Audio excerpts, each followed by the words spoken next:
Gazipur is a hot seat in Purvanchal where the BJP has placed its bets on Paras Nath Rai, somebody who's fighting his first election from Gazipur. He's a long-time RSS functionary, almost the right-hand man of former BJP MP from this seat, Manoj Sinha. He has managed many elections from Manoj Sinha in the past, but this time, Mr. Paras Nath Rai has been put in the electoral field by the BJP, pitted against the Ansari family of the Samajwadi Party, and Mukhtar Ansari's death 2 months ago in jail is emerging as a major factor in this seat. Many people speak about it. Will it bring sympathy to the Samajwadi Party, or will it act as a fillip to the BJP, which has been citing its bulldozer model in Gazipur as a tough action against mafia? Gazipur is also a parliamentary seat where all 7 assembly seats were lost by the BJP in the last assembly elections, and Gazipur district emerged as a stronghold of the Samajwadi Party. What will happen in the Lok Sabha in Gazipur this time? We will go and speak to people here on will they side with the Ansari family, Afzal Ansari, or are they placing their bets in the BJP? Here in a market in Gazipur, the opinion is quite divided between the BJP and the Samajwadi Party candidate, and the death of Mukhtar Ansari, of course, is a major talking point in Gazipur. तो गाजीपुर की जो लड़ाई है BJP और सपा के बीच में इस बार, आपको लगता है क्या रहने वाला है? उसमें टाइट फाइट है कि किसको एज लग रहा है? फाइट तो है, लड़ाई तो ही है, लेकिन काम के आधार पर अगर देखा जाए गाजीपुर को, तो मैं मानता हूं कि माननीय मनोज सिन्हा जी ने काफ़ी अच्छा काम किए हैं, तो उस आधार पर, काम के आधार पर भारतीय जनता पार्टी। जैसे मुख्तार अंसारी का जो डेथ हुआ है 2 महीना पहले जेल के अंदर, आपको लगता है उसकी सहानुभूति कहीं अंसारी परिवार को मिलेगी इस इलेक्शन में? बहुत ज़्यादा मिलेगी, बहुत ज़्यादा मिलेगी।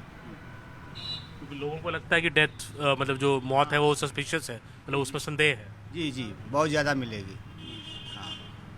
जो बीजेपी कहती है देखिए माफिया के खिलाफ एक्शन है, माफिया के खिलाफ एक्शन है, तो जनता को तो शायद खुश होना चाहिए, बीजेपी का ये कहना है। नहीं तो जनता को फैसला लेना है ना, हार जीत जनता फैसला तय करेगी ना, बीजेपी नहीं तय करेगी। हार जीत तो जनता ही फैसला करेगी ना। हाँ, वहाँ बीजेपी या चाहे कोई कुछ नहीं तय करेगा, जनता ही तय करेगी किसको जिताना है, किसको हराना है। और बीजेपी से इस बार जो यहाँ कैंडिडेट हैं, बिल्कुल नए कैंडिडेट हैं पारस नाथ जी, कभी उन्होंने इलेक्शन नहीं लड़ा, पहली बार इलेक्शन लड़ रहे हैं। आपको लगता है उसका खमियाजा कि बीजेपी को भुगतना तो नहीं पड़ेगा कि बीजेपी के लिए मामला आपको लग रहा है क्या लग रहा है इलेक्शन में? कुछ नुकसान है होगा। मनोज सिन्हा थे तो पूरा जिले के बच्चे लोग जानते थे, और इनको तो बहुत लोग जानते ही नहीं है कि कहाँ के रहने वाले हैं। हाँ, मनोज सिन्हा बड़े नेता रहे हैं यहाँ पर। जी, मनोज सिन्हा यहाँ भाई असेंबली में तक पहुँचे हैं, और इनको तो जानते ही नहीं थे हम लोग कि कहाँ के हैं, ये कहाँ के नहीं है। अब मालूम हुआ है सिकड़ी के रहने वाले पारस राय हैं। तो मनोज सिन्हा से और इनकी तुलना में बहुत अंतर है। तो कुछ लोग कहते हैं कि वोट तो सिर्फ मोदी के नाम पर ही पड़ रहा है, कैंडिडेट कौन है कुछ फर्क नहीं पड़ता लोगों को। के नाम पर भी सर वोट पड़ता है। हाँ, जो पार्टी से जुटे रहते हैं वो तो लोग बताते हैं, लेकिन कैंडिडेट के ऊपर भी वोट पड़ता है। कैंडिडेट अच्छा है, इसको वोट दे दीजिए। जी, ये अच्छी बात, इंटरेस्टिंग बात कह रहे हैं कि कैंडिडेट अगर मनोज सिन्हा होते तो बीजेपी की स्थिति काफ़ी स्ट्रांग होती। मनोज सिन्हा जी तो अब एलजी बन गए जेएनके के, तो इसलिए वो नहीं लड़े हैं इस बार। पर आपको लगता है मोदी जी के नाम पे वोट पड़ता है लोकसभा इलेक्शन में? जब बात करें प्रधानमंत्री बनाना है, अगर लोगों को फैक्टर लगता है? नहीं, सही बात है, चूँकि देश का उठे तो प्रधानमंत्री जी के चेहरे पर वोट पड़ता है। प्रधानमंत्री जी के चेहरे पर वोट पड़ता है, उसमें नकारा नहीं जा सकता। प्रधानमंत्री के नाम पे चुनाव है। एक जो राशन की भी बड़ी बात है कि मुफ्त राशन मिल रहा है महिलाओं में, इसकी बात है, आपको लगता है ये फैक्टर है इस इलेक्शन में कि नहीं? राशन की जो बात है कि राशन मिल रहा है। नहीं, हम लोग को शिक्षा फ्री चाहिए, राशन फ्री नहीं चाहिए। शिक्षा रहेगा तो देश आगे बढ़ेगा। शिक्षा फ्री दें मोदी, राशन फ्री न दें, शिक्षा फ्री चाहिए। नौकरी मुद्दा है बड़ा, आप कह रहे हैं? एकदम नौकरी मुद्दा है। अभी जल्दी ही पुलिस की भर्ती नहीं हो पाई, सारे बच्चे निराश हैं। फार्म में 400 रुपये लगा कर भर्ती नहीं हो पाई, भर्ती खत्म हो गई।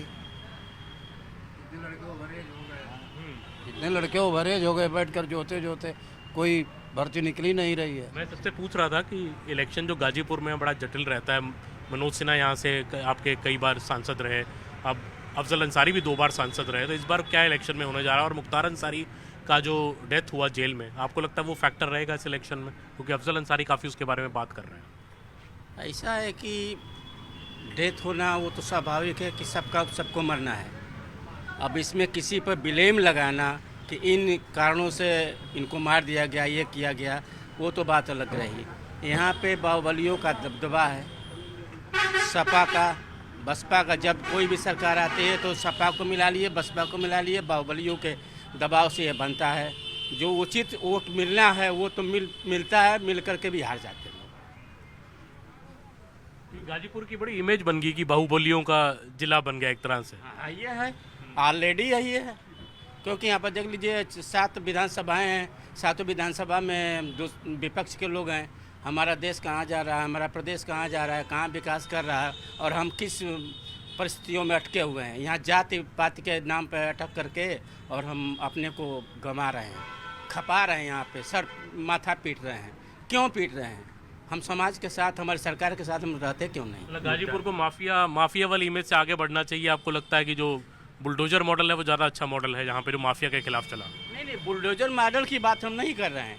सरकार अच्छी हो, जो सरकार देश में हो, प्रदेश में हो, वो सरकार हमारे विकास कर सकती है। क्योंकि हमारे मनोज सिन्हा जी थे तो उसको आज लोग भी भुनाते हैं, कहते हैं कि हम मनोज सिन्हा जैसा आदमी कोई नहीं रहा। हाँ, वैसा होना चाहिए। लेकिन जब चुनाव आता है तो ही जात वाली राजनीति आ जाती है कि हम हरिजन हैं, हम मुसलमान हैं, हम यादव हैं, हम इनको वोट देंगे। विकास के नाम पर तो वोट दे ही नहीं रहा है कोई। Interesting mixed opinion here from voters who say that the vote should not be on caste lines, as the gentleman says that Gazipur has become an area renowned for mafia and the government has acted against mafia in this particular district, but also saying that the complex caste equation, as this gentleman explained to us, always goes in the favor of the opposition party, and all the MLAs in Gazipur district in fact are from the opposition, while the government at the center and in Uttar Pradesh is of the BJP.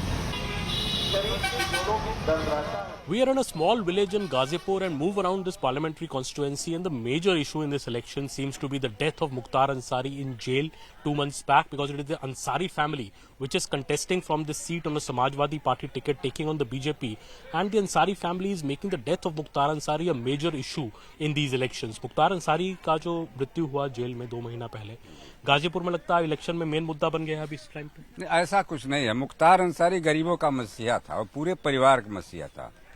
हम तो class fellow रहे PG college में। अच्छा। एक वैसे हम पीछे थे। क्रिकेट और हॉकी उनका खेल था, और बच्चों के साथ घूमना, खेलना और मौज मस्ती करना, ऐसा कहीं कुछ देखा नहीं गया आज तक कभी भी।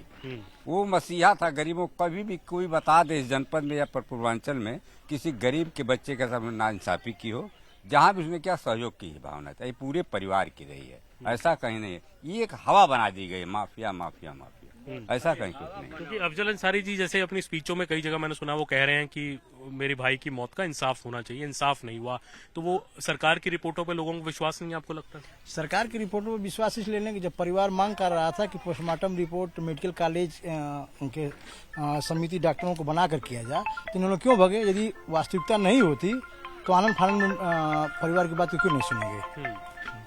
मतलब आपको लगता है कि जहर दिया गया जैसे अफजल अंसारी बोल रहे हैं? एकदम सही है, और परिवार को इंसाफ मिलना चाहिए, वो जनता देगी 1 जून को। और ये जो बात कुछ लोग कह रहे हैं कि देखिए वो कि उस बात की सहानुभूति भी मिल सकती है इनको, कि सहानुभूति परिवार को मिलेगी, आप तब वोटर इस पे भी जाता है कि सहानुभूति मिलेगी? वो किसानों के मसीहा थे, ये गरीबों की सहायता करते थे। हाँ, जहाँ कोई किसी पर कोई दोष लगाता था तो उसके यहाँ पहुँच जाते थे, उसका निराकरण करते थे। ऐसे व्यक्ति थे। उनको जहर दे करके ही मारा गया है, ये बात सत्य है।